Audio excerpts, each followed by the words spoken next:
Hello everyone, welcome back to my channel Sassy's garden. तो आप जो ये प्लांट देख रहे हैं ये अंगूर का प्लांट है और इसे मैं लगभग 2 महीने पहले नर्सरी से लेकर आई थी और इसकी ग्रोथ कुछ इस तरह से अब हो रही है। तो अंगूर का प्लांट अगर आप लगाना चाहते हैं और जल्द से जल्द इसमें फ्रूटिंग चाहते हैं तो आप इसके ग्राफ्टेड प्लांट को नर्सरी से ला सकते हैं। बहुत ही कम रेट में आपको मिल जाएंगे।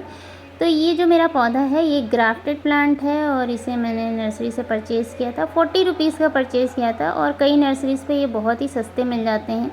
20 से 30 रुपए में भी आपको आसानी से मिल जाएंगे। तो इस तरह से आप इस प्लांट को लाकर कम से कम 18 इंच के ग्रो बैग या फिर किसी बड़े कंटेनर में लगा सकते हैं। इसकी ग्रोथ काफ़ी अच्छी होगी। तो इस तरह के फ्रूटिंग प्लांट्स जो होते हैं और वेजिटेबल प्लांट्स होते हैं उन्हें लगाने के लिए हमें बड़े ग्रो बैग की ज़रूरत पड़ती है और बड़े प्लांटर्स की ज़रूरत पड़ती है, जिन्हें भरने के लिए हमें बहुत सारी मिट्टी भी चाहिए होती है। तो कई बारी हमें मिट्टी नहीं मिल पाती है, कई इलाकों में मिट्टी नहीं अवेलेबल होती है। तो उसके लिए हम अपने किचन का जो वेस्ट होता है काफ़ी मात्रा में यूज़ करते हैं। तो कोशिश हमें यही करनी चाहिए, जितने भी हमारे घर में इस तरह के प्लास्टिक के पॉली बैग होते हैं या जो भी हम ग्रो बैग मंगवाते हैं उन्हें पहले से ही किसी भी फ्रूटिंग या वेजिटेबल प्लांट को लगाने के 2 महीने 3 महीने पहले से ही प्रिपेयर करना चाहिए, ताकि जितना भी जो किचन वेस्ट है वो अच्छे से डिकम्पोज़ हो जाए। तो उसके लिए हमें सबसे पहले नीचे किचन वेस्ट है, फ्रेश किचन वेस्ट है, उसे बिछा कर उसके ऊपर सूखी पत्तियां डाल के और फिर एक लेयर मिट्टी की ज़रूर लगानी चाहिए, ताकि मिट्टी के साथ वो अच्छे से धीरे धीरे डिकम्पोज़ होता रहे और उसमें किसी भी तरह के कीड़े वगैरह भी ना पड़ें।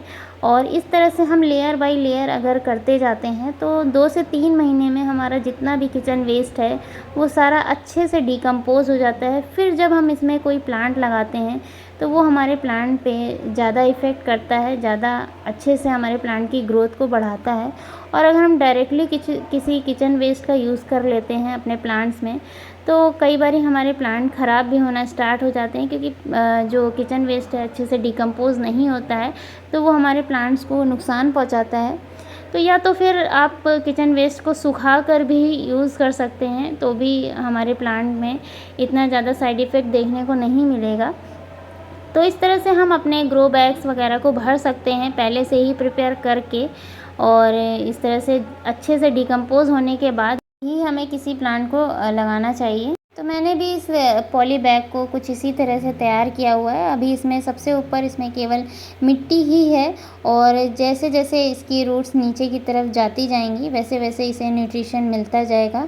जो भी कंपोस्ट नीचे की तरफ डिकम्पोज हुई होगी तो उसका न्यूट्रिशन ये धीरे धीरे प्लांट लेता रहेगा। तो अभी ऊपर की तरफ सिर्फ इसमें मिट्टी है और आज मैं इसकी गोड़ाई करूँगी मिट्टी की अच्छे से, और इसमें थोड़ा सा काउडंग मैन्योर डाल दूँगी ताकि ऊपर की तरफ जो रूट्स हैं उन्हें भी न्यूट्रिशन मिल सके। और फिर ये रूट्स जैसे जैसे डेवलप होती जाएंगी नीचे जाती जाएंगी वैसे वैसे ये न्यूट्रिशन लेती रहेंगी, जो भी नीचे किचन वेस्ट वगैरह डिकम्पोज हुआ होगा।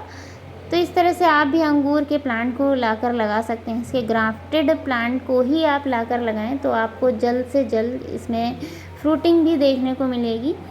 या फिर अगर आपको इसकी कटिंग कहीं से मिल जाती है तो भी आप इसे लगा सकते हैं। कटिंग से भी बहुत आसानी से ग्रो कर जाते हैं ये प्लांट, और कटिंग से लगाए हुए पौधे में भी आपको फ्रूटिंग जल्दी ही देखने को मिलेगी। तो जो पौधे बीज से तैयार किए जाते हैं, अगर आप इसे बीज से लगाते हैं उनमें थोड़ी सी फ्रूटिंग लेट होती है, उसमें आपको वेट करना पड़ेगा फ्रूटिंग के लिए। जब ये बेल कम से कम 5 से 6 फीट की हो जाएगी तब मैं इसकी ऊपर से कटिंग कर दूंगी, ताकि इसमें ज़्यादा से ज़्यादा ब्रांचेस निकले और इसमें ज़्यादा से ज़्यादा हर ब्रांच से मुझे फ्रूटिंग मिल सके। तो इसका अपडेट मैं आपको समय समय पर देती रहूँगी। सबसे पहले मैं आपको दिखा देती हूँ, मैं इसमें इस तरह से काउडंग मैन्योर का यूज़ कर रही हूँ। ये कम से कम 2 से 3 साल पुरानी काउडंग मैन्योर है। तो इस तरह से आप अच्छे से डिकम्पोज हुई जो भी खाद है उसका यूज़ कर सकते हैं। कोई भी ऑर्गेनिक फर्टिलाइज़र ही आप यूज़ करें, इसमें केमिकल फर्टिलाइज़र का यूज़ ना करें। इस तरह से सबसे पहले हम मिट्टी की अच्छे से गुड़ाई कर लेंगे, और मिट्टी मैंने इसमें बालू वाली मिट्टी यूज़ करी है, आप देख सकते हैं बहुत ही भुरभुरी मिट्टी है इसकी। और इसकी मिट्टी आप ऐसे ही प्रिपेयर करें जिसमें पानी बिल्कुल भी ना ठहरे, वेल ड्रेन सॉइल हो तो ज़्यादा बेटर रहेगा। तो इसमें ऊपर की तरफ सिर्फ़ और सिर्फ मिट्टी की ही लेयर है, इसीलिए मैं इसमें ये काउडंग मैन्योर 1 मुट्ठी यूज़ कर रही हूँ। बहुत इतना सफिशिएंट है इसकी ऊपर की रूट्स के लिए। तो इस तरह से खाद देने के बाद इसे अच्छे से मैं मिला दूँगी। उसके बाद इसमें पानी डाल दूँगी ताकि जो भी इसका न्यूट्रिशन है इसकी रूट्स तक पहुँच सके। जब मैं इस प्लांट को लेकर आई थी नर्सरी से तो मैंने इसे ऐसे ही मिट्टी में लगा दिया था बिना इसकी नर्सरी की मिट्टी को हटाए हुए। तो कोशिश हमें यही करनी है कि अगर हम नर्सरी से इस तरह के प्लांट को लेकर आते हैं, प्लांटर में लगा हुआ या किसी पॉली बैग में लगा हुआ, तो हमें बिना इसकी मिट्टी को रिमूव करे ही, बिना इसकी रूट्स को डिस्टर्ब करे ही इस तरह से अगर हम लगा देते हैं तो हमारे प्लांट के सक्सेस होने के चांसेस ज़्यादा बढ़ जाते हैं। तो इस तरह से जितने भी फ्रूटिंग और वेजिटेबल प्लांट्स होते हैं उनमें 15 से 20 दिनों में आप अगर थोड़ी थोड़ी मात्रा में ऑर्गेनिक फर्टिलाइज़र वगैरह देते रहते हैं तो आपको इनमें से अच्छी फ्रूटिंग वगैरह मिलती रहेगी। तो अभी मेरा ये प्लांट छोटा है और जैसे जैसे ये बड़ा होता जाएगा वैसे मैं इसे किसी सपोर्ट के ज़रिए ऊपर की तरफ चढ़ाती जाऊँगी।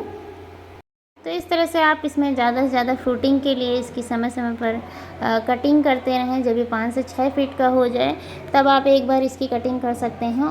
तो इस तरह से कटिंग करते रहने से इसमें ज़्यादा से ज़्यादा ब्रांचेस निकलेंगी और हर ब्रांच पे आपको फ्रूटिंग देखने को मिलेगी। तो इसी के साथ मिलते हैं नेक्स्ट वीडियो में नेक्स्ट प्लांट के अपडेट के साथ। Thank you so much for watching.